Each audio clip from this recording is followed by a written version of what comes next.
Such is the plight of life, such is the pace of Formula One and our lives that sometimes we just don't stop enough and value it. And there are these instances in life that remind us of who we are and what we should be and how we should value it. My name is RJ Rishi Kapoor, Kunal Shah, standing opposite me across a table, and together we want to tell you that Formula One is a very, very fast sport, and sometimes we fail to realize how much safety goes into making these cars, and how much testing goes into it, and how many people actually try very hard to keep the Formula One drivers and personnel safe. And one of them yesterday lost his life. A marshal, trackside from the circuit Gilles Villeneuve, at the end of the race, while recovering a car, actually lost his life. So here's a little prayer, a little condolence to all his family. And I believe we should start valuing these people a little more, just as we value Formula One a lot. Kunal, it's just sad, no, when such a thing happens. Yes, it's extremely sad. I mean, if you go to any of these circuits and you see the marshals, they're actually volunteer marshals. Okay, in fact, there is a marshal who's an Indian who's very good friends with me now. And when you hear their stories, they are actually doing this only for the passion of the sport. Okay, they're not doing this because this involves multi-million dollars that the drivers get to drive those cars. They're not doing this because, it's the glamour associated. They're doing it absolutely for the pure love of motorsport. And this is for all those people who do it out of love, and because we love the sport so much. This is for you guys. Thank you for being you. And Kunal, coming back to Inside Line, a race yesterday that we were really looking forward to. Not purely out of the tyre management and the tyre saga, but generally out of entertainment, because Montreal is a superb track. Yes, there is something about Canada and the Gilles de Villeneuve circuit, isn't it? I think sometimes I also overdo and say there is something always about anything that's called Villeneuve. Okay, but there is something about the Canadian Grand Prix. Yes, it is, and it's not a very idealistic track. It's a start-stop circuit with a beautiful hairpin, a long straight, and the Wall of Champions. But it just somehow has the chemistry of a great race. And did we get one yesterday? Was it entertaining? I had an amazing time. For me, it was not too much of entertainment because, entertainment purely is not what I look at. Correct. But I think we had some really classical racing. Okay. For the first time in lots of races that I can remember, we've had a race which hasn't been overtly influenced by the Pirelli tires. Correct. Or by the DRS wing. Fab answer. Okay.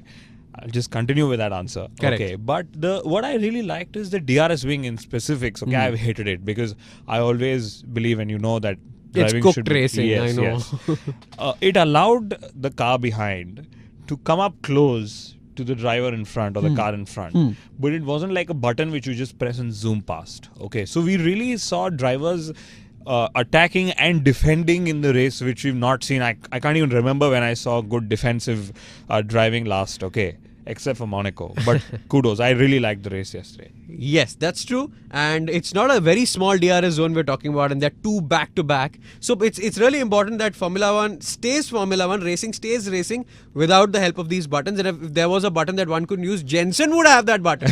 Because McLaren is just dismal. Yes, it was dismal. It was abysmal. I have no idea what they're up to. I don't think they have much of an idea what they're up to as well.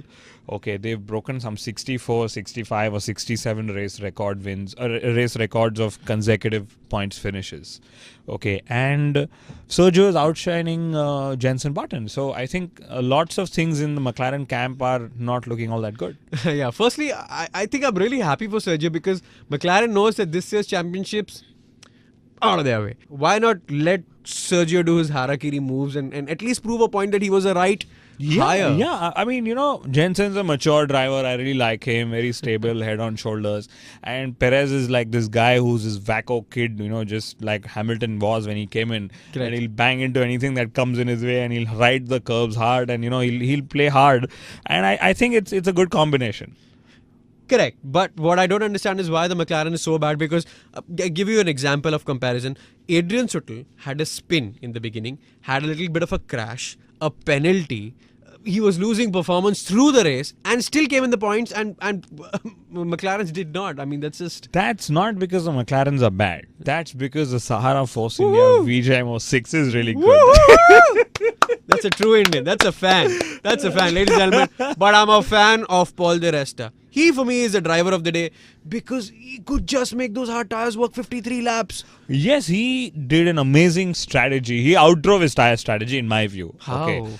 And Adrian Sutil would have almost won the driver of the day had he not had that spin, because I would have reckoned he'd have probably been in top 6, top 5 possibly as well. Correct. We were just trying to tackle the number game, and we just thought he would have come really close to Nico or would have overtaken him. But Nico, I don't know what they were doing with this strategy, because Lewis did a soft, hard, or soft, medium if I may. You're the man for all of this. and suddenly they shifted Nico's strategy and it just looked idiotic. But I'll just go back to your point on the numbers. Okay, I'm sure you also know this. And it was Sahara Force India's 100th Grand Prix. Woo-hoo. And they scored a double points finish. Woo-hoo. And it was an amazing Grand Prix. Okay then, one man who had an amazing Grand Prix named Sebastian Vettel gets the best out of the tires in the car every time. I'm not a big fan of this man, but you cannot disagree with the fact that right now, after Michael Schumacher, the best guy to develop a car and get the best out of he's looking like Vettel. I think it's time to stop calling him Baby Shumi and call him Shumi. Well, another man who did a Shumi was Kimi Raikkonen. Indeed, he's equaled some 24 points, finishes, etc. So again, the Canadian Grand Prix has thrown a lot of statistics, historical data, etc., to us, and it'll keep jumping. So the other one, of course, is that Paul Di Resta equaled his personal best of 5 consecutive points finishes. Okay, and nobody would have thought starting P17 that he would have gone up to P7.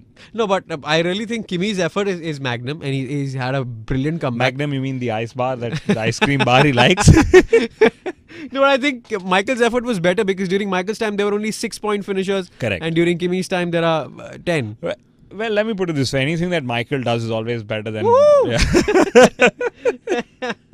Okay, but what happened to Kimi and Lotus? And they just look so tired and retired and disgusting. You know, when I hear these rumors of Kimi Raikkonen wanting to move to another team, I think it's somewhere down to the fact that he knows that Lotus have a good car, they have a good bunch of talented people in my view, okay, but they somehow don't have the attitude of wanting to win a world championship. Absolutely. They're probably happy being in the top 3, top 2, fighting for wins, etc. But they don't have the Christian Horner, Adrian Newey, Helmut Marko kind of mix where they are going all out, guns blazing for a world championship title. So you can't be giving Kimi a car that is doing 9th when he's actually capable of winning races, and he was second in the championship. Yeah, he lost second place to Fernando Alonso, who also had a brilliant race, I'd say. Yes, he was overtaking very well. Clean race, very nicely managed his pace.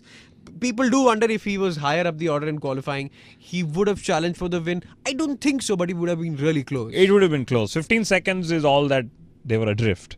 And I really have a feeling if he was higher up in qualifying, you never know. Knowing Alonso, you never know. Yes, you never know what Alonso is up to. A man who really did a little bit of an Alonso on his teammate was John-Eric Verne, because he just was shining.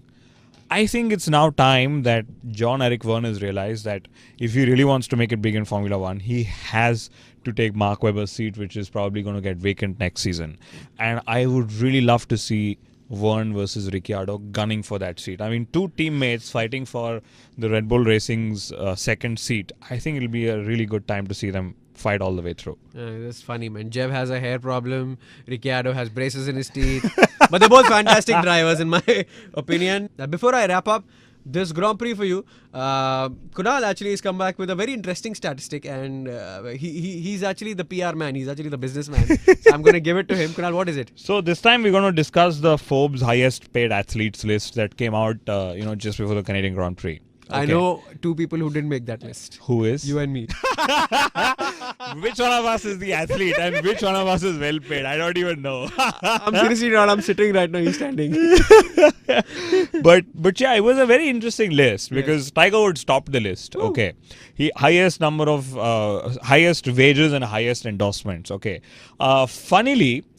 We had only 3 Formula 1 drivers who made it to top 3. Mm-hmm. Okay, for a sport which is really $2 billion is what they spend annually. Correct. To have only 3 drivers make it to the top 100 is a slight off number. So we only had Alonso, who was I think 19th, Hamilton who was 26th, and Vettel, who surprisingly, while he has 3 world titles, was only 89th in the list. Oh, Vettel is underpaid. Yeah.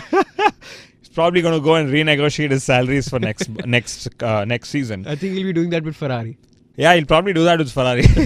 But interestingly, these drivers made it to the list purely on basis that they were paid a very high salary. So Alonso makes about $28 million, $30 million a year from Ferrari. But his personal endorsements were not more than $2 to $3 million. That's really nice because Michael made a lot of fortune out of that. Yes, and I don't know if this is a trend, but is it because brands don't really see Formula One drivers as brand ambassadors? That's really sad. Yeah, that would be sad. I mean, we had people who, I don't even follow basketball or baseball, but I think some 30 guys, who play basketball and baseball, which is probably only played in one continent, made it to the top 100 list. So maybe it's a little rethink that Formula One drivers need to do about their brand positioning. That's really, really bad because, hey, why can't we have like a James Hunt jockey or something like that? Or a Kimi Raikkonen Magnum bar. Yes, we absolutely need that, and we are. But there why don't we do this? So next time we have a 3-week break. Why don't we try and come up with ideas like this? We can invite a few from our listeners as well. Absolutely. And licensed products of Formula One drivers. We'll see if we can go and sell it and make some bucks as well. Whatever the money is, let it come. Kunal Shah and Rishi Kapoor get together at the inside line. And next up, the next podcast has to be featuring the Mecca and Medina of racing. That is Silverstone, the circuit coming up, the pre-Silverstone, pre-British Grand Prix podcast coming up. Drive safe.